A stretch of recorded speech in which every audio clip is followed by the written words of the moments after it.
Report Mohammad Irfan जट। Malir police ने लाखों रुपए मालियत के चोरी शुदा और छीने गए मोबाइल फोन्स असल मालिकान के हवाले कर दिए। एसएसपी मलीर डॉक्टर अब्दुल खालिक की हिदायत पर एसएसपी ऑफिस मलीर में रिकवर शुदा मोबाइल फोन्स इनके असल मालिकान के हवाले करने के लिए एक पुरवकार तकरीब का इनेकाद किया गया। तकरीब के दौरान कराची के मुख्तलिफ इलाकों से चोरी और छीने गए लाखों रुपए मालियत के मोबाइल फोन्स इनके असल मालिकान के हवाले किए गए। डिजिटल इंफॉर्मेशन सेल जिला मरीर पुलिस ने जदीद टेक्नोलॉजी और तकनीकी महारत को बरूए कार लाते हुए 70 से जायद मोबाइल फोन्स रिकवर किए। बरामद किए गए मोबाइल फोन्स की मजमूई मालियत लाखों रुपए बनती है, जो मुख्तलिफ कार्रवाइयों के दौरान रिकवर किए गए। एसपी मलीर डीएसपी मेमन गोच ने तकरीब में शिरकत की और शहरी में रिकवर शुदा मोबाइल फोन्स तकसीम किए।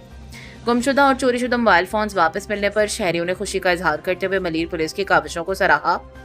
जराइम के खात्मे, चोरी शुदा सामान की बरामदगी और अवाम को फौरी इंसाफ की फराहमी के लिए मलीर पुलिस तमाम दस्तियाब वसाइल बरूए कार ला रहे हैं।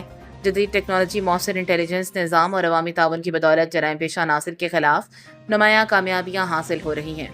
शहरियों के खोए हुए कीमती सामान की बाजियाबी और पुलिस पर अवामी एतमाद के फरोग में अहम पेशरफ्त करार दिया जा रहा है। मलीर पुलिस इससे कबल भी चोरी शुदा मोबाइल फोन्स और दीगर कीमती सामान की बरामदगी में मौसर किरदार अदा कर चुकी है। एसएसपी मलीर डॉक्टर अब्दुल खालिक ने चार डिजिटल इंफॉर्मेशन सेल और इनकी टीम की कारकर्दगी को सराहते हुए तारीफ इस्नाद देने का ऐलान किया।